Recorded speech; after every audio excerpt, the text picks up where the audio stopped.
تو ہمیں یہ غور کرنا ہے کہ اللہ کس پر رحمت کا سایہ فرما رہا ہے کہ وہ اللہ کی رضا کے کاموں میں کوشش کر رہا ہے۔ اور ایک اور حدیث ہے عمل کے لیے، اس حدیث مبارکہ کے راوی ہیں سیدنا فاروق اعظم رضی اللہ تعالی خلیفہ دوم۔ مشکاۃ شریف کی حدیث نمبر ہے 5016۔ آپ فرماتے ہیں نبی پاک صلی اللہ علیہ وسلم نے ارشاد فرمایا بے شک اللہ کے بندوں میں کچھ بندے ایسے ہیں، بڑی توجہ سے سننے والی بات ہے، اللہ کے بندوں میں سے کچھ بندے ایسے ہیں جن کو اللہ اتنا مقام عطا فرمائے گا، نہ وہ نبی ہوں گے نہ وہ شہداء ہوں گے، اتنا مقام مرتبہ عطا فرمائے گا کہ انبیاء اور شہداء ان کے مقام پر رشک فرمائیں گے، اس قدر مقام عطا فرمائے گا۔ صحابہ کرام نے عرض کیا یا رسول اللہ وہ کون لوگ ہیں، ہمیں بھی بتائیں۔ نبی پاک صلی اللہ علیہ وسلم نے ارشاد فرمایا یہ وہ لوگ ہیں جو دوسرے لوگوں سے محبت اللہ کی رضا کے لیے کرتے ہوں گے، ان کی آپس میں کوئی رشتہ داری نہیں ہوگی، مال کا لین دین نہیں ہوگا، لیکن ان کا پیار، ان کی الفت، ان کی محبت اللہ کی رضا کے لیے ہوگی۔ آگے حدیث کے الفاظ کا مفہوم ہے، فرمایا یہ وہ لوگ ہیں کہ جن کو دنیا کا کوئی غم نہیں ہے اور کسی بھی قسم کی پریشانی نہیں ہے اور آخرت میں بھی کوئی خوف نہیں ہوگا۔ یہ وہ لوگ ہیں کہ کون، کہ جو اللہ کی رضا کو تلاش کرتے ہیں، رب کی رضا کو تلاش کرنے کے لیے جستجو میں رہتے ہیں۔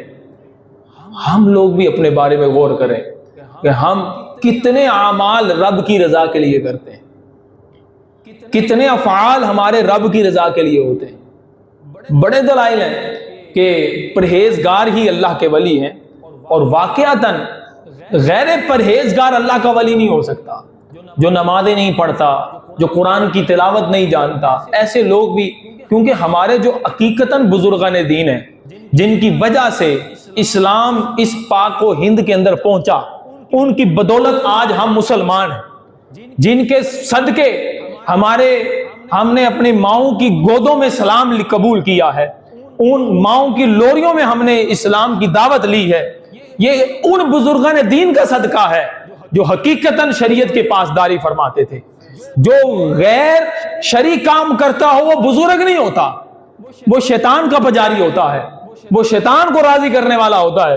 اور آج کل انہی لوگوں کے جو شیطان کے پجاری ہیں، جو شیطان کے کام کرتے ہیں، جو شیطان کی فورس بڑھاتے ہیں، ان لوگوں کو لے کر جو حقیقتاً اولیاء اللہ ہیں، جو شریعت مطہرہ کے مطابق لوگوں کو دین بتاتے آئے ہیں، ان لوگوں کے بارے میں لوگ نظریہ غلط کر رہے ہیں، غلط عقائد پھیلا رہے ہیں اور کہتے ہیں جناب یہ بزرگ کوئی شے نہیں۔ اور اللہ کے بندو، تم جن بزرگوں کی کتابیں پڑھ رہے ہو، جن بزرگوں کی باتوں کو لے کر تم احادیث کوڈ کر رہے ہو، یہ وہی تو اولیاء اللہ ہیں کہ جنہوں نے شریعت مطہرہ پر عمل کیا تھا۔ یہ نہ ہوتے تو تم جاہل تھے، اور جاہل بندہ نرا جاہل ہوتا ہے کہ اس کو سمجھایا بھی جائے نا اس کو سمجھ نہیں آتی ہے۔ اور ایسے بھی لوگ ہیں جن کو سمجھایا جائے نا کہ یہ اللہ کے ولی ہیں، یہ شریعت مطہرہ کے پاسدار تھے، ان سے لوگوں کو محبت ہوگی کیونکہ رب نے فرشتوں کے دلوں میں فرشتوں میں اعلان فرما دیا ان پر رحمت کا، اور فرشتوں نے لوگوں کے دلوں میں ایسی محبت داخل فرما دی کہ لوگ خود بخود ان کی طرف کھینچے چلے آئے۔ تو اب ان کا پیار محبت اس قدر بڑھ گیا کہ رب نے دنیا میں بھی ان کو تاج بنایا ہے، آخرت میں بھی رب ان کو نور کے منبر عطا فرمائے گا، انبیاء اور شہداء بھی ان کے مقام پر رشک کریں گے۔ یہ حقیقت اللہ کے برگزیدہ بندے ہیں، پرہیزگار بندے ہیں، رب کے دوست ہیں۔ لیکن جو لوگ نہیں مانتے نا، وہ کہیں گے جناب یہ کچھ نہیں کرتا، یہ کچھ نہیں کر سکتے۔ اور جن کو رب عطا فرمائے، ہم کون ہوتے ہیں کھینچنے والے؟ ہم بھی تو رب کے بندوں میں سے ہی ہیں، ولی بھی اللہ کے بندوں میں سے ہیں، لیکن ہم نے آج تک وہ کام نہیں کیا جو اللہ کے نیک بندوں نے کر گزرے۔ کیوں؟ وجہ یہ ہے کہ ہمارے اندر کچھ نہ کچھ ایسی کمی ہوگی کہ جو ہم ان کے نقش قدم پر چلتے تو ہمارے اندر بہتری آتی۔ ہمیں یہ اس چیز کا احساس کرنا ہے کہ ہمارے اندر یقین کی کمی ہے، ہمارے اندر سستی بڑھتی چلے جا رہی ہے، کنجوسی بڑھتی چلے جا رہی ہے، اللہ کی رضا کے کاموں میں ہم بہت ہی زیادہ سست ہوتے چلے جا رہے ہیں۔ تو وہ کب ہم پرہیزگار بن سکتے ہیں کہ جب رب کے احکامات کے مطابق اپنی زندگی گزاریں۔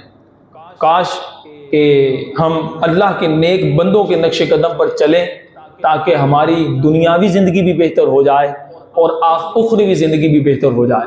آخر کے اندر ایک شرعی مسئلہ سماعت فرمائیے۔ آج کل مختلف سمیں چلتی ہیں اور بندے اکاؤنٹ بناتے ہیں اپنی سموں پر۔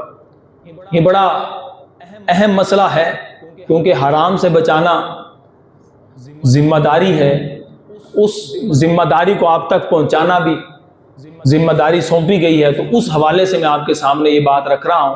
بعض لوگ بڑی ہلکا لے کر اس کام کو کر جاتے ہیں۔ کیا ہوتا ہے، سموں پر اکاؤنٹ کھولتے ہیں، فلاں سم پر اکاؤنٹ کھل گیا، فلاں سم پر اکاؤنٹ کھل گیا، فلاں اتنے پیسے رکھو تو اکاؤنٹ کھل جاتا ہے، شرط لگاتے ہیں، اور پھر اس کے عوض آپ لوگوں کو منٹ دیتے ہیں، ایس ایم ایس دیتے ہیں۔ تو شریعت مطہرہ نے اس چیز کو حرام کہا ہے، کیونکہ جو آپ نے اکاؤنٹ کھلوانے کے بعد پیسے رکھے وہ ان کے پاس قرض ہے، اور قرض پر جو بھی نفع لیتے ہیں وہ سود ہوتا ہے۔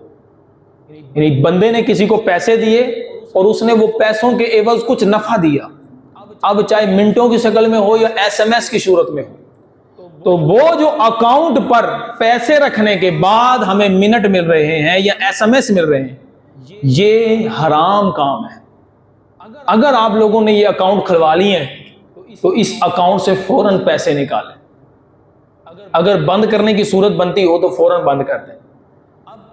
ابھی تک تو یہ ہے کہ اگر آپ کی سم اسی اکاؤنٹ کو کھولیں گے جس کی سم ہوگی، اس پر تو پیسے منٹ ملتے ہیں اور ایس ایم ایس ملتے ہیں، لیکن اگر آپ اس سم پر کسی دوسری سم کا اکاؤنٹ کھلوائیں گے، یعنی آپ کی جیز کی سم ہے اور جیز کی سم پر زونگ کا اکاؤنٹ کھلوائیں گے یا زونگ پر جیز کا اکاؤنٹ کھلوائیں گے، تو پھر پیسے رکھنے سے آپ کو کوئی منٹ اور کوئی ایس ایم ایس نہیں ملتے۔